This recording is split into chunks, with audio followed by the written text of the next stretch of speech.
Dollars کے مقابلے میں گر رہا تھا یا اس پہ سٹریس تھا، کیونکہ ایک تو ہم نے لونز بورو کیے ہوئے تھے ڈالرز میں، دوسری جانب ہم کمانے کی بجائے ہمارے جو خرچ تھے ڈالرز کے وہ کئی گنا زیادہ تھے۔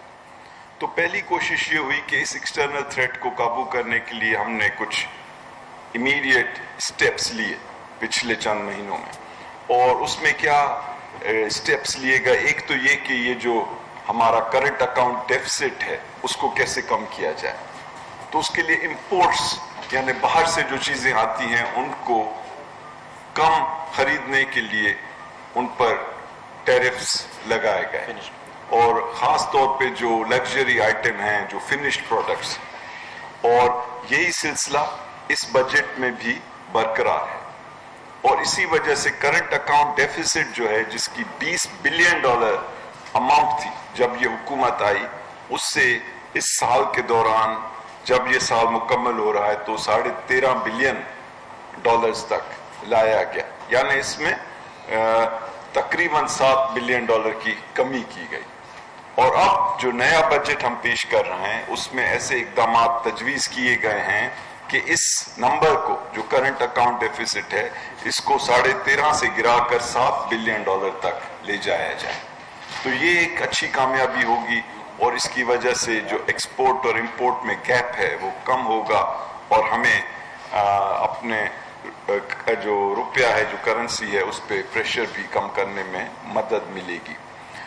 دوسری چیز جو ایکسٹرنل فرنٹ کے اوپر ہم اپنے تھریٹ سے ڈیل کرنے کے لیے ہم نے کی کہ ہم نے کوئی $9.2 بلین جو ہیں موبیلائز کیے bilaterally from China, Saudi Arabia and UAE، اور اسی طرح سے سعودی عربیہ سے ہم نے $3.2 بلین کی ایک پیٹرولیم پروڈکٹس کے لیے جو ہے ڈیفرڈ پیمنٹ کی فیسلٹی لی، یعنی ہم پیٹرول پروڈکٹس خریدیں لیکن اس کی پیمنٹ جو ہے وہ ڈیفر ہو، اور یہ 3 سال کی فیسلٹی ہے۔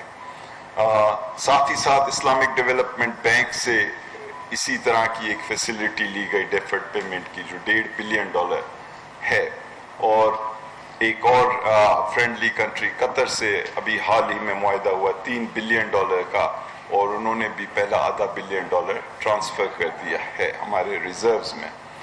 اور IMF کے ساتھ جو ہماری پارٹنرشپ ہے اس کا جو ٹائم ٹیبل ہے ہم اس پہ چل رہے ہیں، اور 3 تاریخ کو ان کا بورڈ جو ہے انشاءاللہ اگر every thing stays on course تو وہ $6 بلین کا جو یہ پیکیج ہے وہ اپروو کرے گا۔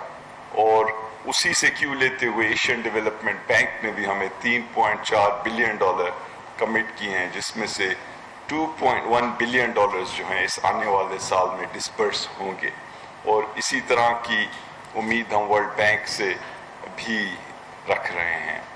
تو یہ تو وہ چیزیں تھیں کہ جس میں ہماری کوشش ہوئی کہ ایک تو ڈالرز کو جنریٹ کیا جائے، اور یہ جب انٹرنیشنل ایجنسی سے آپ ڈیل کرتے ہیں یا بائیلیٹرل کنٹری سے تو جو انٹرسٹ کی پیمنٹ ہوتی ہے وہ کم ہوتی ہے، اور اس کی وجہ سے جو اس کی کاسٹ ہوتی ہے وہ بھی کم ہوتی ہے، اور آنے والے دنوں میں جو ری پیمنٹ ہے وہ اتنی زیادہ پریشان کن نہیں ہوتی ہے۔ اب تو ایک تو یہ تھا کہ ایکسٹرنل جو فرنٹ کے اوپر تھریٹ ہے اس سے نپٹنے کے لیے کچھ اقدامات کیے جائیں۔ دوسری چیز بڑی یہ تھی کہ ہم نے فیصلہ کیا کہ اپنے جو اخراجات ہیں، حکومتی اخراجات، ان کو بہت ہی سخت انداز میں کم کیا جائے۔ تو ہمیں یہ سوچنا ہے کہ ہم اپنے اخراجات کہاں پہ کم کر سکتے ہیں، اور یہ فیصلہ کیا گیا کہ جہاں بھی ہم کر سکتے ہیں اسے کریں۔ اب ہمیں اس سال، آنے والے سال میں 2,900 بلین جو ہیں، یعنی 2.9 ٹریلین یا 2,900 بلین جو ہیں وہ ہمیں ماضی کے لیے ہوئے قرضوں کی انٹرسٹ پیمنٹ یعنی ڈیٹ ری پیمنٹ جو ہے کرنی ہے۔ اب اس سے کوئی ہم بچ نہیں سکتے، یہ ہمارے لیے ہوئے قرض نہیں ہے، لیکن یہ ہماری ذمہ داری ہے کہ کہ ہم یہ قرضے واپس دیں، کیونکہ پاکستان کو خدا نہ خواستہ ڈیفالٹ کی سچویشن میں کبھی بھی نہیں لے جایا جا سکتا. تو ایک اس سے ہم بچ نہیں سکتے اور یہ ہم انشاءاللہ دیں گے. دوسری جانب اگر جو بھی ریونیوز جمع ہوتے ہیں جو ڈویزیبل پول میں جاتے ہیں اس میں سے 57.5% جو ہے وہ صوبوں کا حق ہے، اور اس سے بھی ہم کانسٹیٹیوشنلی بچ نہیں سکتے، وہ ہمیں ہر صورت میں صوبوں کو دینے ہیں کیونکہ یہ کانسٹیٹیوشنل ریکوائرمنٹ ہے. تو اب سوال یہ کہ ہم کہاں پہ جو ہے اخراجات کو کم کر سکتے ہیں. پہلی چیز جو سویلین حکومت ہے فیڈرل گورنمنٹ کی، وہاں پہ ہم نے فیصلہ کیا کہ اس کو پچھلے سال کے مقابلے میں اس بجٹ میں 50 ارب روپے کم کیا جائے. تو یہ فیصلہ کیا گیا، اگرچہ قیمتیں بڑھی بھی ہیں اور لوگ پر امید ہوتے ہیں کہ ان کو اضافی بجٹ ملے گا، لیکن اس کے باوجود اس بجٹ میں یہ فیصلہ کیا گیا کہ اخراجات سویلین گورنمنٹ کے 50 ارب روپے کم کیا جائے. اور یہ بھی فیصلہ کیا گیا کہ کم کیا جائے فرام دا ٹاپ، یہ نہیں کہ باقی سب کا کاٹ دیا اور اپنا نہیں کاٹا. تو 10% سیلریز یعنی جو تنخواہ ہے حکومت کے لوگوں کی وہ بڑھائی گئی، لیکن ان لوگوں کی جو 1 سے لے کر 16 گریڈ تک ہے. یہ فیصلہ بھی کیا گیا کہ 17 گریڈ سے لے کر 20 گریڈ کے لوگوں کی بڑھائی جائے، لیکن فقط 5%. اور جو 20 گریڈ سے اوپر کے سرکاری افسر ہیں ان کی 0% بڑھائی گئی، یعنی ان کی تنخواہیں نہیں بڑھائی گئی. تو جو بڑے سے بڑے افسران ہیں، جو سیکرٹری صاحبان ہیں، جو بڑے ڈی جی صاحبان ہیں، ان میں سے کسی کو تنخواہ میں اضافہ نہیں دیا گیا. اور یہ اس میں جنرل صاحبان بھی شامل ہیں،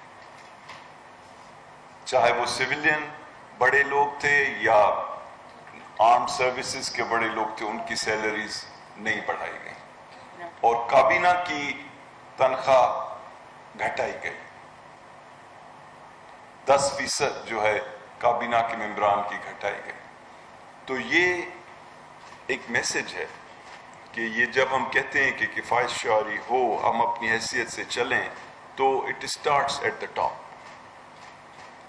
سملرلی جس طرح پچھلے سال بھی پرائم منسٹر ہاؤس اور اس طرح کی جو ہائی پروفائل چیزیں ہیں جو ٹاپ پہ امپیکٹ ہوتا ہے جن کا، ان کی بھی بجٹ کم کی گئی، اور اس سال آنے والے بجٹ میں بھی اس کو کم کیا گیا. اب ڈیفنس کی طرف آئیں. یہ پاکستان کی تاریخ میں ایک پہلا موقع ہے کہ آرمڈ سروسز کی لیڈرشپ نے، اور میں اپریشیٹ کرنا چاہتا ہوں اس میں خصوصاً جنرل باجوہ کا رول، کہ سب نے مل کر یہ فیصلہ کیا کہ آرمڈ سروسز کی جو بجٹ ہے اس میں بھی کوئی اضافہ نہیں کیا جائے گا، تاکہ ہم سب یونائٹڈ ہوں یہ عزم ظاہر کرنے کے لیے کہ ہم مل کر سیکریفائس دینا چاہتے ہیں. اب تیسری چیز یہ کہ ہم نے پھر سوچا کہ اگر ہمیں کہیں کچھ پیسے استعمال کرنے ہیں تو وہ کس پہ کیے جائیں. اور ہم نے فیصلہ کیا کہ یہ 2 طرح کے گروپس ہیں جن پر ہمیں حکومتی پیسے جو ہیں استعمال کرنے چاہیے. اور اس میں پہلا جو گروپ تھا وہ پاکستان کے کمزور ترین لوگ تھے.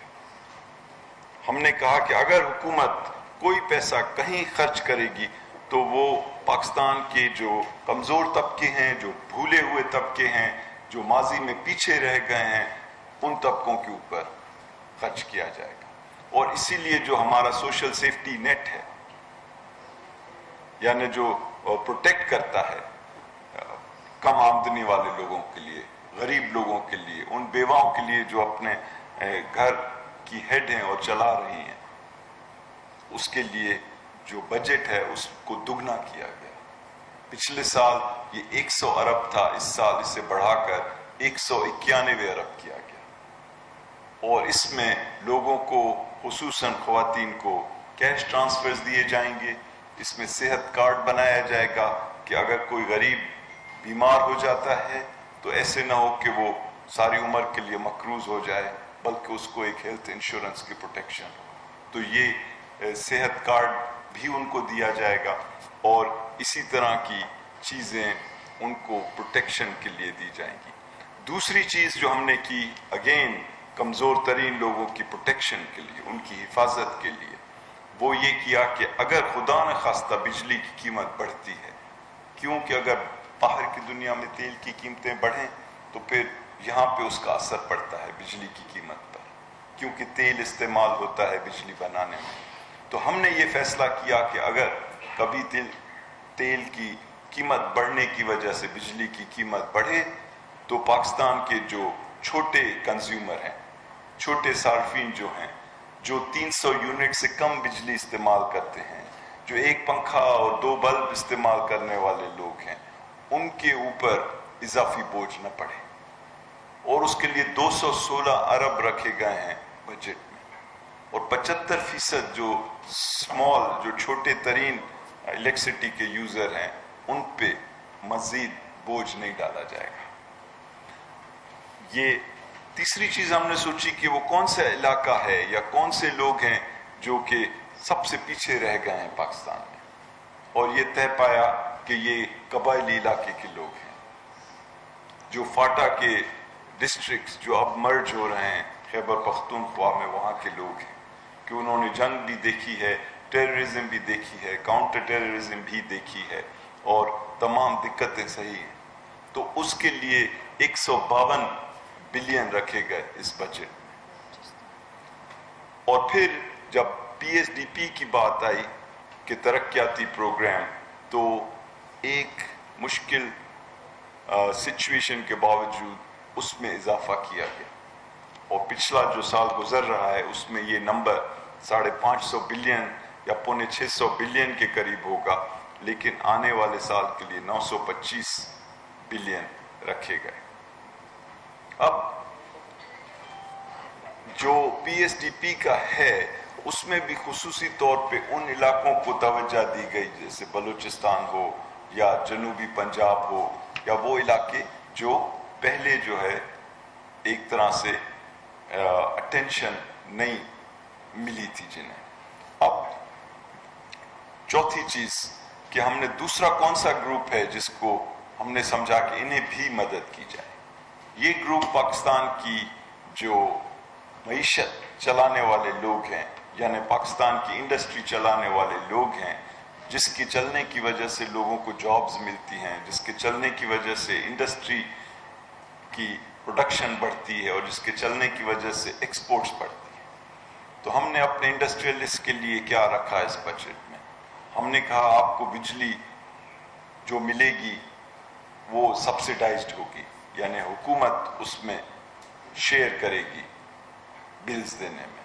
ہم نے کہا آپ کی جو گیس ہے اس کی جو قیمت ہے اس میں حکومت شیئر ڈالے گی، یعنی سبسڈی دے گی. ہم نے کہا جو آپ لونز لیں گے اپنے بزنسز کو بڑھانے کے لیے، وہ آپ کو لونز کی قیمت سے سستا کر کے دینے کے لیے حکومت اس میں پیسے ڈالے گی. ہم نے کہا کہ اگر آپ را مٹیریلز خریدتے ہیں دنیا سے اپنی انڈسٹری کے لیے، تو ہم اس میں باہر سے جب آپ امپورٹ کریں گے تو جو ٹیرفز لگے ہوئے ہیں، یعنی ان پہ جو ٹیکس لگے ہوئے ہیں، ہم ان کو صفر کریں گے. اور اس طرح سے تقریباً 1650 پلس 1650 سے زیادہ جو را مٹیریل کی جو ٹیرف لائنز ہیں، ان کو ہم نے ان پہ تمام ٹیکس ختم کر کے ان کو زیرو ٹیکس کر دیا. تو اس میں ہزاروں را مٹیریلز ہیں جس کی امپورٹ ٹیرف کو ہم نے زیرو کیا تاکہ ان کی کاسٹ آف ڈوئنگ بزنس کم ہو، ان کی جو انپٹس ہیں وہ جتنی سستی ہو سکتی ہیں وہ ہوں. اس کے بعد ہم نے انڈسٹری کو انسینٹیو برقرار رکھا کہ کسی ایکسپورٹ کے اوپر کوئی ٹیکس نہیں لگا. تو کئی بار یہ بات چل رہی ہے کہ گویا ایکسپورٹس والے سیکٹرز کے اوپر بھی کوئی ٹیکس لگا ہے. یہ بات قطعاً غلط ہے. ایکسپورٹس کے اوپر کوئی ٹیکس نہیں. جو چیز ہم کہہ رہے ہیں وہ یہ ہے کہ اگر آپ کپڑا ایکسپورٹ کر رہے ہیں تو اس پہ ٹیکس نہ دیں، لیکن اگر آپ کپڑا وہی کپڑا لبرٹی مارکیٹ میں بیچ رہے ہیں یا بلو ایریا میں بیچ رہے ہیں یا کراچی میں زینب مارکیٹ میں بیچ رہے ہیں تو اس پہ ٹیکس دیں، جس طرح اور لوگ بھی ٹیکس دیتے ہیں. کیونکہ دیکھیں کوئی اگر 1000 یا 1200 ہزار یا 1200 بلین ڈالر کی 10 یا 12 بلین ڈالر کی اگر باہر ایکسپورٹ ہو رہی ہے ٹیکسٹائل کی، تو اتنی ہی یہاں پہ ڈومیسٹک سیل ہو رہی ہے.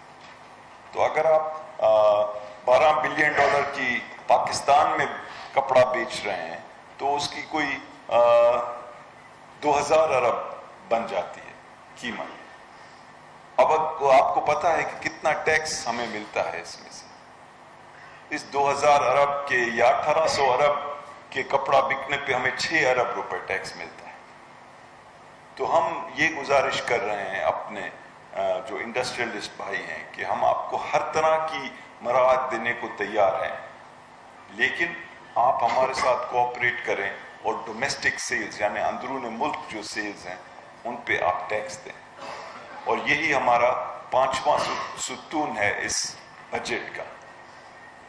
پہلا کہ خارجی جو تھریٹ ہے ہماری اس کو مینیج کیا جائے. دوسرا کہ آسٹیریٹی یعنی کفایت شعاری بڑے سخت انداز میں کی جائے. تیسرا کہ اپنے غریب لوگوں کی بھرپور مدد کی جائے. چوتھا اپنے انڈسٹریلسٹ کی بھرپور مدد کی جائے. اور 5واں ریونیوز کو موبیلائز کیا جائے. اور اس کے لیے سخت سے سخت اقدامات اگر ضروری ہوں تو ان سے بھی گریز نہ کیا جائے. اور اس کا ٹارگٹ جو ہے ہم نے 5500 ارب رکھا ہے آنے والے سال کے لیے. کچھ لوگ سمجھتے ہیں کہ یہ بڑا ٹف ٹارگٹ ہے، لیکن دراصل ہمیں چارہ نہیں اس کے سوا کہ ہم اپنے امیر طبقوں سے ٹیکس لیں. اور کیونکہ پاکستان میں جو امیر طبقے ہیں وہ دنیا کے تمام یا اکثر یا بہت زیادہ ملکوں سے کم ٹیکس دیتے ہیں، بلکہ ہمارے خطے کے جو دوسرے ملک ہیں وہاں سے بھی بہت کم ٹیکس دیتے ہیں. تو یہ جو سلسلہ ہے یہ ایسے نہیں چل سکتا. تو اس لیے یہ ٹارگٹ رکھا گیا ہے. اور نئے چیئرمین FBR شبر زیدی صاحب جو کہ پرائیویٹ سیکٹر سے ہیں ان کو بھی ریکروٹ کیا گیا ہے. اور یہ ہمارے پرائم منسٹر عمران خان صاحب کی بھی ایک پرسنل انیشیٹو ہے. اور ہم سب مل کے کوشش کریں گے کہ یہ 5500 بلین کا ٹارگٹ ہو. کیونکہ اگر یہ ہوگا تب ہی ہم وہ چیزیں کر سکتے ہیں جو لوگ چاہتے ہیں کہ گورنمنٹ کے پروگرامز ہوں جس کی وجہ سے جاب کریشن ہو، ترقیاتی سالانہ پروگرام ہو کہ اس ملک میں ڈیمز بن سکیں، ہائی وے بن سکیں، ایئرپورٹس بن سکیں، ٹرینیں چل سکیں. اور انفراسٹرکچر کے علاوہ جو عام انسان کی بنیادی ضروریات ہیں وہ پوری ہوں. ہاسپٹلز لگیں، پینے کا پانی ملے، شہروں میں صفائی ہو، اسکول اور کالج اور یونیورسٹیز بنیں. لیکن ان سب کے لیے بنیادی شرط یہ ہے کہ ہم ٹیکسز کلیکٹ کریں. اور انشاءاللہ یہ 5واں ستون ہے. تو ہم ان چیزوں کو آگے لے کر چل رہے ہیں. اب جو یہ بجٹ کا کے جو کانٹینٹس تھے ان پہ میں نے ایک انٹروڈکٹری آپ کو اسپیچ کہیں یا چند کلمات کہیں وہ کہیں. لیکن اب یہ پروسیس جو ہے ہمیں اس پہ بھی خوش ہونا چاہیے اور اس پہ سیٹسفیکشن کا اظہار کرنا چاہیے کہ پاکستان میں جمہوری عمل کو لوگوں نے دیکھا کہ اپوزیشن تنقید کر رہی ہے اور لوگ سن رہے ہیں، اور حکومت جواب دے رہی ہے اور لوگ سن رہے ہیں. اور لوگوں نے یہ بھی دیکھا کہ پاکستان کی تقریباً تاریخ میں شاید کبھی اتنی ایک ڈیلیبریشن یا اتنی تقاریر پارلیمنٹ میں ایک بجٹ پہ نہیں ہوئی جس میں